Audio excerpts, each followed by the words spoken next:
എല്ലാ കൂട്ടുകാർക്കും പുതിയൊരു വീഡിയോയിലേക്ക് സ്വാഗതം.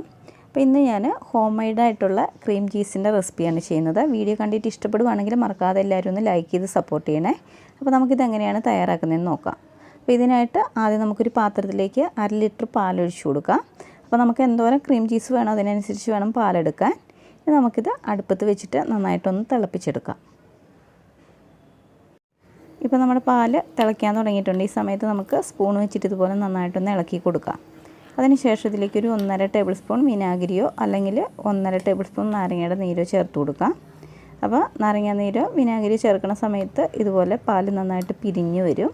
ഇത് നന്നായിട്ട് വന്നതിന് ശേഷം നമുക്ക് തീ ഓഫ് ചെയ്യാം. ഇനി നമുക്കിതൊന്ന് അരിച്ചെടുക്കണം. അപ്പോൾ ഞാനൊരു ക്ലീൻ ആയിട്ടുള്ളൊരു ക്ലോത്ത് എടുത്ത് വെച്ചിട്ടുണ്ട്. അതിലേക്ക് നമ്മുടെ പാൽ ഒഴിച്ചു കൊടുക്കാം.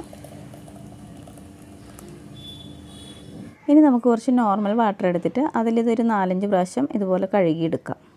ആ വിനാഗിരിയുടെ ഒരു പുളിപ്പൊക്കെ മുന്നിട്ട് നിൽക്കും. അപ്പോൾ അത് പോകാൻ വേണ്ടിയിട്ടാണ് നമ്മളിങ്ങനെ കഴുകിയെടുക്കുന്നത്. അതിനുശേഷം ഇതുപോലെ നന്നായിട്ടൊന്ന് പിഴിഞ്ഞെടുക്കാം. അപ്പോൾ പിഴിഞ്ഞതിന് ശേഷം ഇതുപോലെയാണ് കിട്ടിയിരിക്കുന്നത്. ഇതിന് നമുക്കൊരു മിക്സിയുടെ ജാറിലേക്ക് ഇട്ട് കൊടുക്കാം. അതിനുശേഷം ഇതിലേക്ക് നമുക്ക് വേണമെങ്കിൽ പഞ്ചസാര ഇട്ട് കൊടുക്കാം, അല്ലെങ്കിൽ ഉപ്പ് വേണമെങ്കിൽ അങ്ങനെ അത് ചേർത്ത് കൊടുക്കാം. ഞാനിപ്പോൾ കുറച്ച് പഞ്ചസാരയാണ് ചേർത്ത് കൊടുക്കുന്നത്. എന്നിട്ട് ഇത് നന്നായിട്ടൊന്ന് അടിച്ചെടുത്തിട്ട് വരാം. ഇതിപ്പോൾ ഞാൻ ഒന്ന് അടിച്ചെടുത്തിട്ടുണ്ട്. നമുക്കിതിലേക്ക് കുറച്ച് വെള്ളവും കൂടെ ചേർത്തിട്ട് വീണ്ടും നന്നായിട്ടൊന്ന് അടിച്ചെടുത്തിട്ട് വരാം. ഇതിപ്പോൾ ഞാൻ വീണ്ടും ഒന്നുകൂടെ ഒന്ന് അടിച്ചെടുത്തിട്ടുണ്ട്. ഇപ്പോൾ നല്ല കറക്റ്റ് ക്രീമി ടെക്സ്ചറായി കിട്ടിയിട്ടുണ്ട്.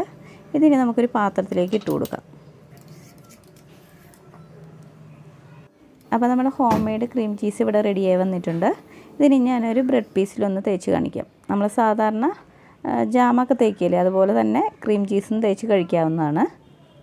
പിന്നെ നമ്മൾ ബ്രെഡിലൊക്കെ തേച്ച് കഴിക്കാനാണ് ക്രീം ചീസ് ഉണ്ടാക്കുന്നതെങ്കിൽ അതിൽ കുറച്ച് പഞ്ചസാര ചേർത്തിട്ട് ഉണ്ടാക്കുന്നതായിരിക്കും കൂടുതൽ നല്ലത്. അപ്പോൾ എല്ലാവരും തീർച്ചയായിട്ടും ഒന്ന് ട്രൈ ചെയ്ത് നോക്കുക. നമ്മളിത് പുറത്ത് കടകളിൽ നിന്നൊക്കെ വാങ്ങുമ്പോൾ അത്യാവശ്യം നല്ല ചിലവ് വരും. അപ്പോൾ വീഡിയോ ഇഷ്ടപ്പെട്ടാൽ ലൈക്ക് ചെയ്യുക. അതുപോലെ ആദ്യമായിട്ട് ചാനൽ കാണുന്നവരുണ്ട് ഒന്ന് സബ്സ്ക്രൈബ് ചെയ്തിട്ട് സപ്പോർട്ട് ചെയ്യുക. അപ്പോൾ അടുത്ത നല്ലൊരു വീഡിയോയുമായി കാണുന്നവരെ ബൈ.